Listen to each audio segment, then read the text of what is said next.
My husband and I have been together for 7 years, married for 5. We've been through the usual stuff. Bills, family drama, broken appliances, a pandemic. You know, life. I always thought we were strong.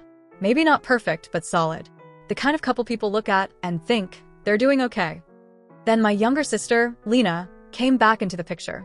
She'd just gone through this ugly breakup and needed a place to stay for a few weeks. Of course, I said yes. She's my sister. We've always been close, or at least I thought so. At first, it was fine. She helped with chores, cooked dinner sometimes, even got along with my husband, Eric, which honestly was a relief because he can beat a lot. You know the type, loud, charming when he wants to be, always has a joke ready, even when nobody asked. But somewhere along the line, something started to feel off. They were laughing together too much. Like, that kind of laughing where you just know they're sharing some inside joke you weren't part of. I'd walk into the living room and they'd go quiet, or Eric would suddenly start talking about something random, like the weather, like he needed to cover his tracks. I tried not to be that wife, the suspicious, jealous one. But come on, I'm not blind. He'd compliment her on everything. You make the best lasagna. You always know how to cheer people up. Meanwhile, I'd be sitting there thinking, you haven't told me I look nice in months, Eric. The weirdest part? Lena started acting strange, too. Avoiding eye contact, getting all defensive if I asked what she'd been doing that day. Once, I saw her texting, and when I walked in, she quickly locked her phone like she was a teenager caught sneaking out. When I asked who she was talking to, she said, just a friend. Right. And Eric, he started getting protective of her. Like, weirdly protective. Once I mentioned that maybe it was time for Lena to start looking for her own place since it had been 3 months, and he jumped in with, she's been through a lot, babe. Don't pressure her. That word, babe, it sounded like a shield. Like a word he used to keep me in check. I kept telling myself it was all in my head. That I was tired, overthinking, being hormonal, whatever excuse made sense at the time. Because the truth is, I didn't want to believe what I was starting to suspect. But gut feelings are loud. And mine was screaming. I just didn't know yet how bad it really was. It happened on a Sunday. You know those quiet mornings when the house feels too calm, like it's holding its breath? That was one of those days. Lena was supposedly out meeting a friend for coffee. Eric had left early to run errands, his favorite vague excuse. Normally, I wouldn't think twice, but something about it just didn't sit right. It's hard to explain, just that gut feeling again, the one that had been chewing at me for weeks. So I did something I've never done before. I checked his iPad. Before anyone comes for me, yeah, I know, privacy and all that. But we share everything. Bills, a house, a life. And my instincts were clawing at me. At first, nothing. Just boring work emails and memes. Then I opened his messages app. And there it was. A chat with someone saved as Jay. Now, Eric doesn't have a friend named Jay. At least not one who sends heart emojis. I started scrolling, and my stomach dropped. The messages weren't to some Jay. They were to Lena. He had renamed her contact. The first one I saw said, "Can't stop thinking about last night. You looked so good in that dress." Another one, "She'll never find out. I'll handle it." I don't even remember breathing at that point. My hands were shaking so bad, I had to set the iPad down. I walked to the kitchen, stared at the sink, and felt this weird calm, like I was watching it all happen from outside my own body. When I finally pulled myself together, I kept scrolling. Photos. Flirty selfies. One of them at a bar I knew he told me he'd gone to with coworkers. I even found a message from Lena that said, "I hate sneaking around, but I love being with you." I think that's when something in me cracked. Not just from him, but from her. My sister. The person who used to braid my hair, who cried on my shoulder when her ex dumped her. I wanted to scream, throw something, wake them both up to the mess they'd made. But instead, I sat there in silence, staring at their messages like I was reading some horrible script I never agreed to be in. When Eric came home later, he kissed my cheek and asked if I wanted Thai food. Thai food. Like he hadn't just texted my sister that morning. "Miss you already." That was the moment I realized something I'll never forget. People can be living completely different realities under the same roof. I didn't plan some big dramatic scene. Honestly, I thought I'd freeze, or cry, or wait a few days to collect myself. But the second I saw his stupid face walk through the door, holding takeout bags like nothing was wrong, I just snapped. He walked in, all cheerful. "Hey, babe, I got your favorite." And I said, calm as hell, "So, how's Jay?" You know that face dogs make when they hear a weird sound? Head tilt, confused, nervous. That was him. He blinked, laughed awkwardly, and said, "Jay? Who's Jay?" I swear to God, I could see the gears in his brain trying to spin fast enough to save him. I didn't say anything at first. I just picked up the iPad from the counter, opened the chat, and held it out to him. He stared at it, went pale, and then, because of course, he laughed. "Oh my God, you think this is real? That's not what it looks like." Classic line. Straight out of the cheater's handbook. I said, "Really? Because it looks like you've been sleeping with my sister."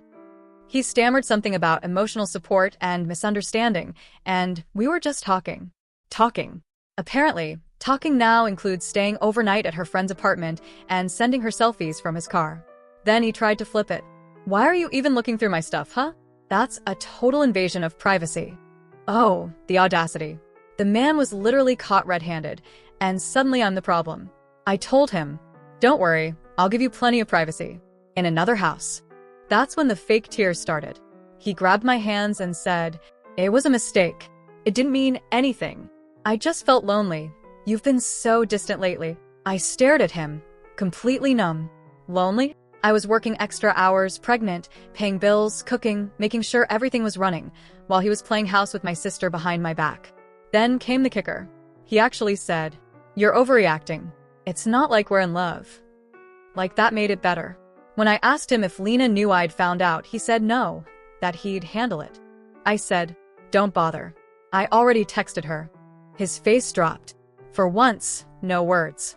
I had texted Lena before he came home. "I know about you and Eric. Don't bother coming back." She didn't reply. She just left me on read. And in that silence, that one little gray check mark, something inside me finally broke completely. Because it hit me. I didn't just lose a husband that day. I lost a sister too. After that confrontation, everything blurred. I don't even remember sleeping that night. I just remember sitting on the couch, lights off, staring at my phone, waiting for a text from Lena that never came. Not an apology. Not even a pathetic excuse. Nothing. Eric stayed in the guest room. Or tried to anyway. He kept pacing around, muttering to himself like some bad actor trying to rehearse his next lie. Every time he'd peek into the living room, I'd just look right through him. I think that scared him more than yelling ever could. The next morning, my mom called. Apparently, Lena had already told her I kicked her out for no reason. No reason. So I told Mom the truth. Word for word. I didn't sugarcoat a thing. You could hear the silence on the other end of the line, that heavy, horrified kind of silence when someone realizes their family is officially broken. A few hours later, Lena showed up. She didn't knock, just walked in like she still lived there. She looked like she hadn't slept either. Eyes red, hair a mess. She said, "Please, can we talk?" I wanted to slam the door in her face. I really did. But part of me, the stupid part, still wanted to understand. So I let her talk. She started crying right away, saying she didn't mean for it to happen, that they just got close while I was busy with work, that he made her feel seen. I said, "He's married. To me. You knew that." She nodded, wiping her tears, and said, "I know, but he said things were falling apart between you two." There it was. The script. The same recycled line every cheater uses to justify destroying someone else's life. I asked her point blank if they'd slept together. She hesitated, just for a second, but it was enough. I didn't need the words. Her silence said everything. I felt something inside me twist so hard it almost made me sick. All those nights they'd watched movies together while I worked late. All the harmless jokes. All the times he told me I was overreacting. It all clicked into place, like this horrible puzzle I never wanted to solve. Then Eric came in from a hallway, because of course he'd been eavesdropping. He immediately jumped in with, "Stop attacking her. I'm the one who made the mistake." I laughed. Like actually laughed. That kind of laugh that sounds more like crying. I said, "You both made the mistake. You just made it in my house." He tried again. "We can fix this, babe. We can go to therapy." Therapy. After lying to my face for months, after sleeping with my sister, after gaslighting me into thinking I was paranoid, therapy. I told him the only therapy I needed was a divorce lawyer. Lena left crying. Eric packed a bag and said he'd give me space, like he was doing me a favor. That night, I finally broke. Like, ugly crying, shaking, the whole thing. Because when the anger faded, what was left was grief. Not just for the marriage, but for the family I thought I had. For the version of me that believed she was loved, and the version of them that I thought were good people. The days after they both left were strange. The house felt like it was holding its breath. Every sound echoed. The kettle boiling, a door creaking, my own footsteps. It was like I was walking through someone else's life. I thought I'd feel better once they were gone, but it was worse. The quiet was suffocating. You don't realize how much space a person takes up, their smell, their toothbrush, the coffee cup they leave in the sink, until all of it becomes evidence of a crime you didn't see coming. I didn't eat much that week. Or sleep. My mind kept replaying everything like a broken film reel. The way they'd look at each other, the late-night laughter, her phone lighting up when he texted. All those little moments I'd brushed off as nothing were suddenly everything. The hardest part wasn't even Eric. It was Lena. Because you can divorce a husband. But how do you ever recover from losing your sister like that? Mom kept calling, trying to stay neutral, which only made it worse. You know, people make mistakes, she said once, and I just hung up. Mistakes are forgetting to lock the door, not sleeping with your pregnant sister's husband. I'd wake up in the middle of the night and check my phone, half expecting a message from either of them, an apology, an explanation, something. But nothing came. Just silence. Eric texted a few times later that week. Can we talk? You don't understand how sorry I am. I still love you, I messed up. He had the audacity to send crying emojis. Actual crying emojis. I didn't reply. But he didn't stop. He started leaving voicemails. Long, rambling ones where he tried to justify it all. Saying things like, "You were so distant lately, and I didn't plan it, it just happened." Like somehow my exhaustion, from keeping our house running, from trusting him, was the reason he ended up in bed with my sister. The first time I listened to one of those voicemails, I threw my phone across the room. It hit the wall, cracked, but I didn't even care. Because I realized something that hit me like a punch. He wasn't sorry for what he did. He was sorry he got caught. And I was done letting his guilt live rent-free in my head. So I stopped answering. Stopped explaining. Stopped replaying every scene, wondering where I went wrong.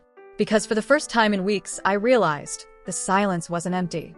It was peaceful. Painful, but peaceful. And maybe, just maybe, that was the start of getting myself back. It's weird how healing starts in the smallest, most ordinary moments. For me, it was one Tuesday morning. I got out of bed, made coffee, opened the curtains, and realized the world hadn't ended. The sun was still shining, birds were still being obnoxiously loud, and my life, even after all the wreckage, was still mine. I hadn't cried in 2 days. That felt like a record. Then, right as I was starting to feel okay, for maybe 5 minutes, Eric showed up at the door. No warning, no text, just knock knock like we were still playing house. He was holding flowers. Cheap ones. Grocery store kind. And that stupid half-smile he always used when he wanted to charm his way out of trouble. "Can we talk?" he said.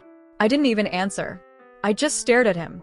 He started rambling right away, how sorry he was, how he lost control, how Lena meant nothing, how it was just physical. I swear he actually said that like it was supposed to make me feel better. Then came the lies, the same tired ones he'd already texted a dozen times. It didn't mean anything. "You pushed me away." She came onto me first. He sounded like a teenager caught stealing gum. And through it all, he kept looking at me like if he said the right combination of words, I'd magically forget everything. But the thing is, when someone betrays you like that, you can't unsee it. It's not just the act itself. It's the months of lying, the little smirks, the gaslighting. It's the way they made you feel crazy for suspecting what was true all along. I told him I didn't want to hear it, that he needed to leave. He said, "You can't just throw away 7 years like that." And I said, "You already did." He looked stunned, like that had never even occurred to him. Then, like clockwork, he started crying, these ridiculous, forced sobs. I could tell he thought this was his Oscar moment. He even said, "You're my whole world." I laughed. I actually laughed in his face. "Funny," I said. "You didn't seem to remember that when you were screwing my sister." He left after that, mumbling something about needing help. I didn't ask what kind. Therapy, divine intervention, whatever. It wasn't my problem anymore. The next day, Lena texted me for the first time since everything blew up. It was short. "I'm sorry. I don't expect forgiveness." I stared at it for a long time. I didn't reply, because I realized she wasn't really sorry either, not for what she did, just for how it ended. And that's when it hit me.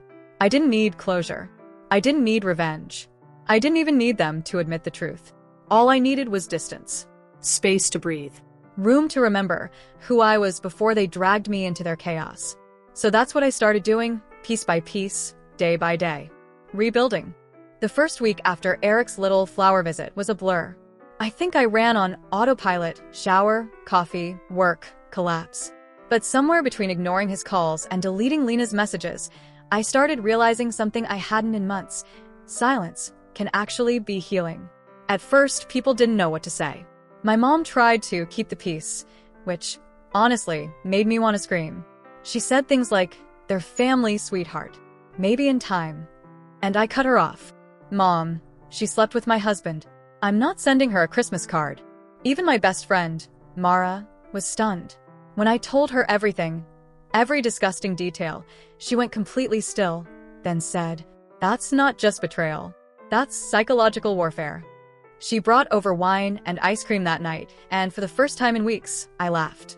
It hurt to laugh, like my chest forgot how, but it felt like oxygen. I started noticing how empty the house felt without them, but also how clean it felt. No tension, no secrets, no fakeness hanging in the air like smoke. Just me, and I didn't hate that. Eric tried to come back again a few days later, this time with his "I've been seeing a therapist" speech. He actually said, "My therapist says I have attachment issues."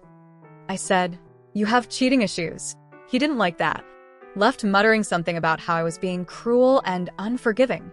Cruel, unforgiving. From the man who literally betrayed me with my own sister. The lack of self-awareness was breathtaking. Meanwhile, Lena was posting cryptic stuff online. You know, those dramatic quotes like, "Sometimes love happens in the wrong time." Or, "Nobody knows what really happens behind closed doors." I almost commented, "Yeah, because it's my door you were behind," but I didn't. I was done wasting my energy on her. I focused on work, on getting out of bed, on breathing. Some mornings, I'd still wake up and forget for half a second, that beautiful, fleeting moment before it all came flooding back. But it started to hurt a little less each time. And the more distance I got from them, the clearer things became. Eric's love had always been conditional, based on how much I could soothe his ego. Lena's sisterhood was the same, sweet until it stopped serving her.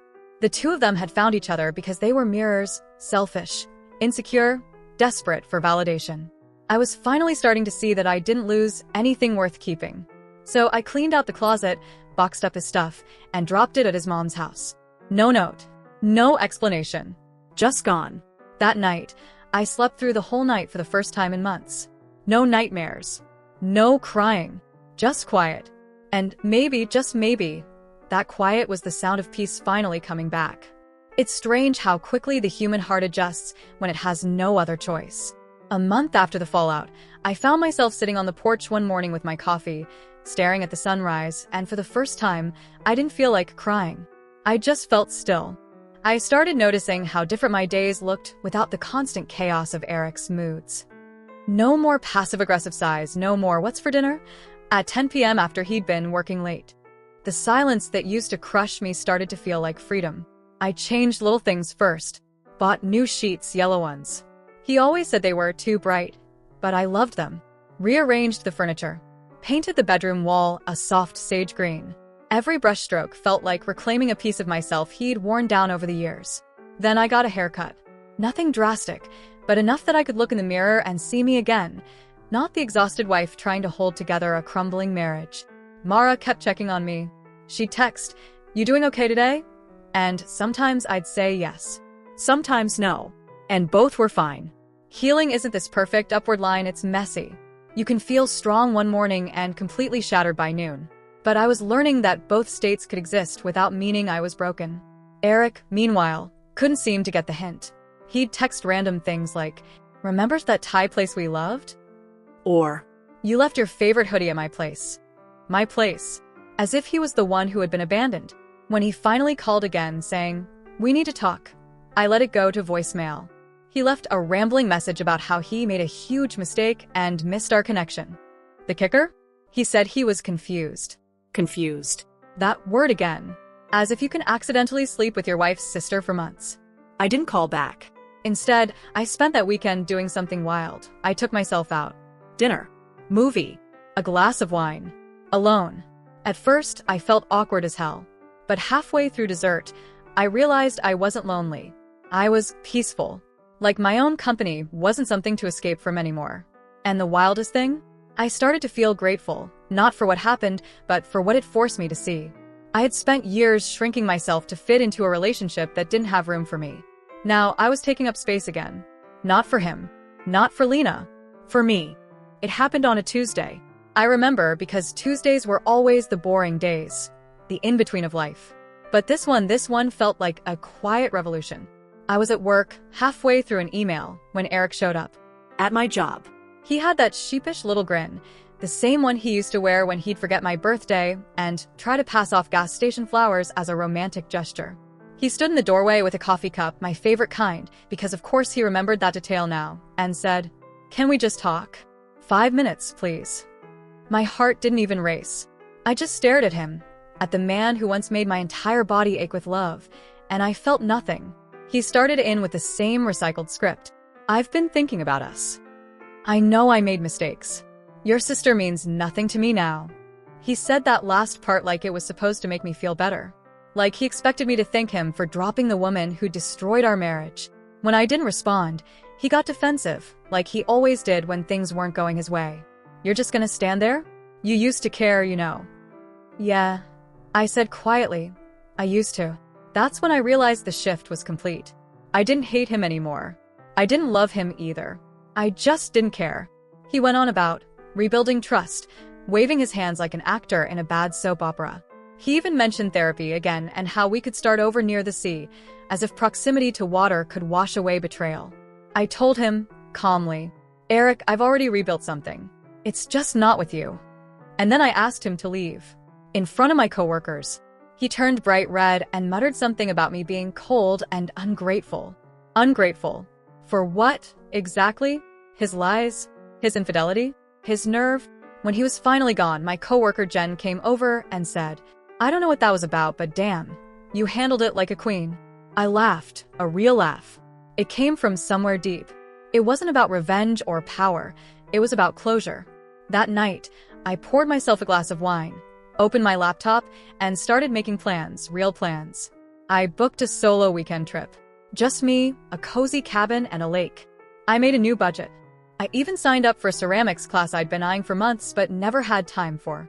It wasn't about filling the void he left. It was about realizing there was no void anymore. Just space. And space meant possibility. For the first time in a long, long time, I looked in the mirror and didn't see a woman who'd been betrayed. I saw a woman who had survived. Life after Eric was quiet. Not in that hollow, echoing kind of way, but in a way that felt like breathing for the first time in years. The weekend trip to the lake was magic. It rained almost the whole time, but I didn't care. I sat on the porch of this little wooden cabin, listening to the drops hit the roof, wrapped in a blanket with tea and a notebook. No noise. No phone buzzing with excuses or lies. Just me. I wrote everything down. Every memory, every lie he told, every moment I ignored my intuition. And then I wrote a list titled, "What I Want Now." It wasn't about relationships. It was things like peaceful mornings, friends who actually listen, a space that feels like mine. No more begging to be loved, right? When I came back home, I felt lighter. I think the version of me that left town, the one who is still tangled in anger and disbelief, didn't come back. I came back different. I started sleeping better, eating better, even smiling without forcing it. I'd go for walks near the park, listen to music, and catch myself humming again, something I hadn't done in forever. Then one night, just as I was about to make dinner, my phone lit up. Lena. I froze. My stomach twisted.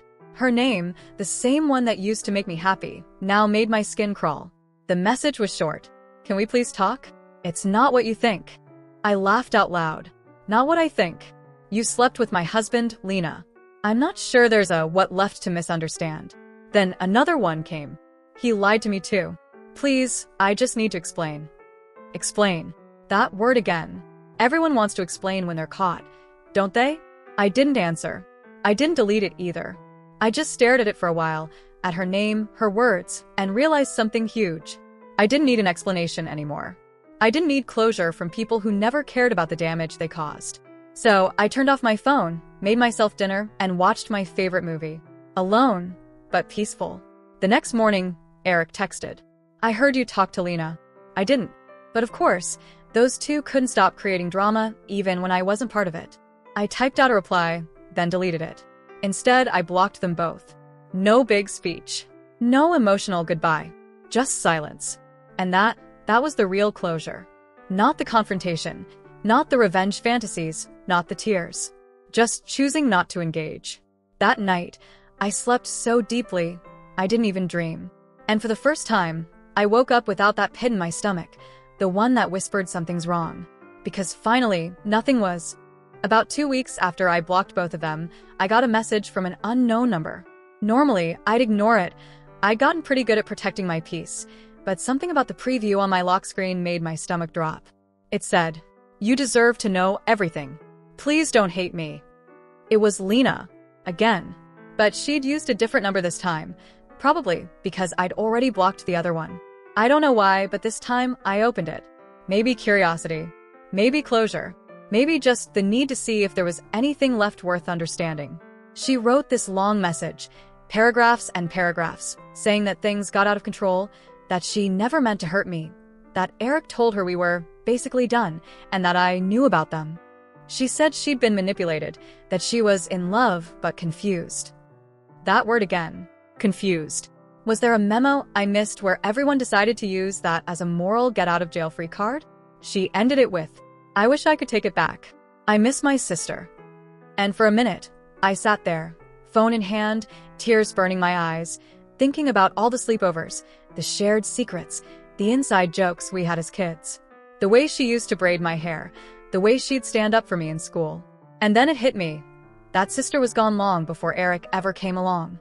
This version of her, the one capable of sneaking around behind my back, she wasn't someone I recognized anymore. So I didn't reply. I didn't even block the new number right away. I just let the message sit there, like a gravestone for the relationship that used to be. A week later, I got a different kind of message, this time from a mutual friend.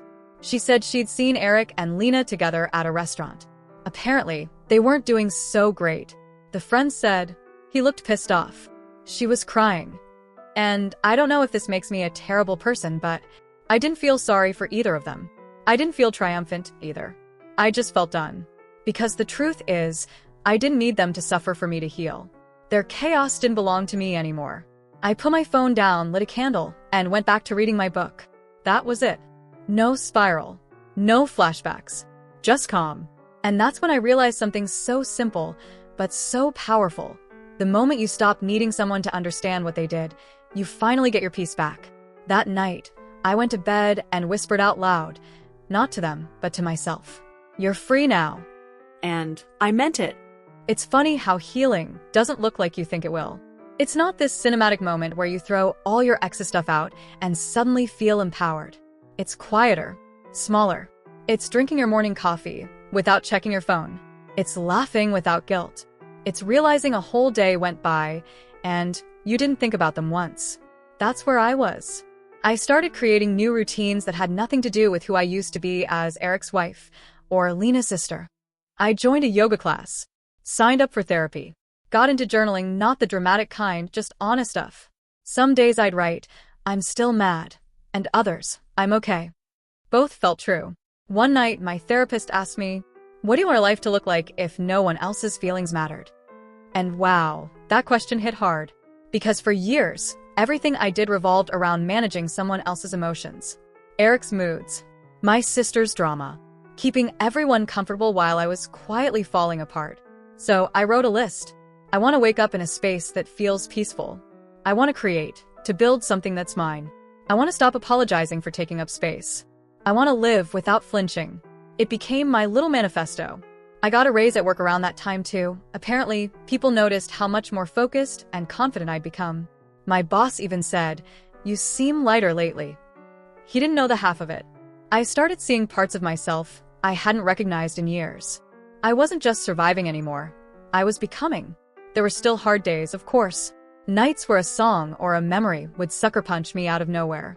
But instead of spiraling, I let it come and go. Pain became like a wave. It would crash, and then it would recede. The biggest shift was realizing I didn't need to forgive them to move on.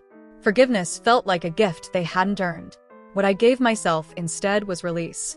And release felt better than forgiveness ever could. I'd walk by the mirror now and barely recognize the woman staring back. In the best way. She looked stronger. Softer even. Someone who'd been burned, but didn't let the fire define her. If you told me a year ago that I'd be okay, not pretending, not performing, but genuinely okay, I wouldn't have believed you. But I am. And every morning when I open my eyes and see the sun coming through my yellow curtains, the ones Eric hated, I smile. Because I chose them. And I finally chose me. It was a Saturday morning. I was in my kitchen making pancakes, music playing, coffee brewing, that calm, golden kind of morning that feels like everything's finally in balance. Then there was a knock at the door. I wasn't expecting anyone. Mara usually texted before coming by, and I wasn't ordering anything. When I opened the door, it was him. Eric. He looked smaller somehow. Not physically, but like all the fake confidence he used to wear like armor had finally cracked. His hair was messy, his shirt wrinkled, and his eyes, those same eyes that used to melt me, looked hollow. He started talking before I could even process. I didn't know where else to go. She left me. I just wanted to see you. That last one almost made me laugh. Because of course she left him. Of course he didn't know where else to go. That's what people like him do. They break something, move on, and then circle back when the consequences finally land. I didn't invite him in. Instead, I stood in the doorway, arms crossed, trying to stay calm while my heart thudded in my chest. Not because I wanted him, God, no, but because a small part of me couldn't believe how different I felt looking at him now. He was still trying to play his old game. Guilt, charm, desperation. All wrapped up in this sad, self-pitying act. I made a mistake, he said. You were always the one. I miss you. There was a time those words would have broken me, but now they just sounded like noise. So I told him, calmly, you don't miss me. You miss the way I made you feel about yourself. He looked stunned, like he'd never heard me talk to him that way before. Then he said, you've changed. And I smiled. Yeah. That was kind of the point. He tried to talk more about therapy, about wanting to start over, about how we had something special. But I wasn't listening anymore. Because as he spoke, I realized something incredible. I didn't owe him anything. Not my time. Not my compassion. Not even my anger. So I said, Eric, I hope you figure your life out. But you can't do it here. And then I closed the door. Just like that. No tears. No shaking. No second thoughts. After he left, I sat back down at the table and looked at my half-eaten pancakes, still warm, still mine. And I felt this wave of calm roll through me. That moment, the simple act of shutting that door, was everything. It wasn't just closing it on him. It was closing it on the part of me that ever believed I needed to fix people who broke me. I took a deep breath, poured more syrup, and thought, God, it feels good to be free. After that day, the day I closed the door on Eric for good, something inside me shifted. Not in a dramatic movie montage kind of way. It was quieter than that. But it was real. I started waking up every morning with this strange, unfamiliar feeling. Peace. No dread. No checking my phone to see if he texted. No tightness in my chest wondering what new lie I'd have to untangle. Just peace. I threw myself into things that made me feel alive again. I started running, not because I was chasing anything, but because I liked how it felt to move forward, literally. I'd run until the air burned in my lungs, until I felt strong and solid in my own skin again. I picked up photography too. There's something healing about looking through a lens and seeing beauty in small, ordinary things. The way light hits a window, how waves break unevenly on the shore. I realized that life doesn't have to be perfect to be beautiful. My therapist told me once, healing doesn't mean forgetting. It means remembering differently. And that stuck with me. Because now, when I think about what happened, about Eric, about Lena, it doesn't rip me apart anymore. It just reminds me how far I've come. How much I've survived. Sometimes people ask me if I hate them. The truth? I don't. Hate takes energy, and they don't get any more of mine. I've stopped replaying old memories and asking why. I've stopped trying to make sense of things that were never meant to make sense. And, slowly, I've started to dream again. Not about them, not even about someone new, but about me. What do I want my life to look like? What kind of person do I want to be when no one's watching? Those questions used to scare me. Now, they feel like freedom. I took a trip by myself recently to the coast, the one Eric always talked about moving near but never actually did. I stood there at sunset, watching the waves, and thought, this is what he wanted to be close to? And then I smiled because now I was the one standing there. Not running, not waiting for someone to choose me, just existing. And it was enough. I'm not going to pretend I've got it all figured out. Some days still sting. Some nights I still feel lonely. But it's a different kind of lonely, one that doesn't feel empty anymore. It just feels honest. I used to think losing them broke me. Now I see it's what finally set me free. It's been almost a year now since everything fell apart. Or maybe I should say, since everything finally fell into place. If you had told me back then that I'd be okay, that I'd be sitting here now writing this with a cup of tea and genuine peace in my chest, I would have laughed. Or cried. Or both. But I am okay. Better than okay, actually. I look back at that woman, the one crying on the kitchen floor, pregnant with fear and disbelief, trying to make sense of two people she loved betraying her, and I just want to hug her. I want to tell her, you're not crazy. You're not too emotional. You're not hard to love. You are just loving the wrong people. Because here's what I've learned, and what I tell anyone who's reading this and feeling like their world just collapsed. You don't have to get revenge to heal. You don't have to forgive them if you're not ready. You don't have to understand why they did it. You just have to survive long enough to see yourself again. Healing isn't this clean, linear journey. It's messy and unpredictable. It's crying in the grocery store because a song reminds you of them. It's laughing out of nowhere and realizing it doesn't hurt anymore. It's deleting old photos one day and keeping a few the next because they remind you of who you were and who you've become. If there's one thing I know for sure now, it's this. Peace isn't something someone else gives you. It's something you build, piece by piece, after everything falls apart. Eric and Lena? I don't think about them much anymore. Last I heard, they're not together. Shocker. But that's not my story anymore. That chapter's closed.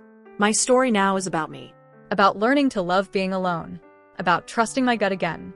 About building a life that feels like mine, not just something I survived. And maybe one day, love will find me again. The right kind this time. But if it doesn't, that's okay too. Because I've already found something better. Myself. If you're reading this and you're in the thick of it, the lies, the heartbreak, the confusion, I just want you to know, it won't always feel like this. You'll wake up one day, pour your coffee, and realize your heart doesn't ache anymore. You'll look in the mirror and see strength where there used to be pain. You'll stop surviving and start living. And when that day comes, trust me, it'll be the most beautiful kind of quiet you've ever known.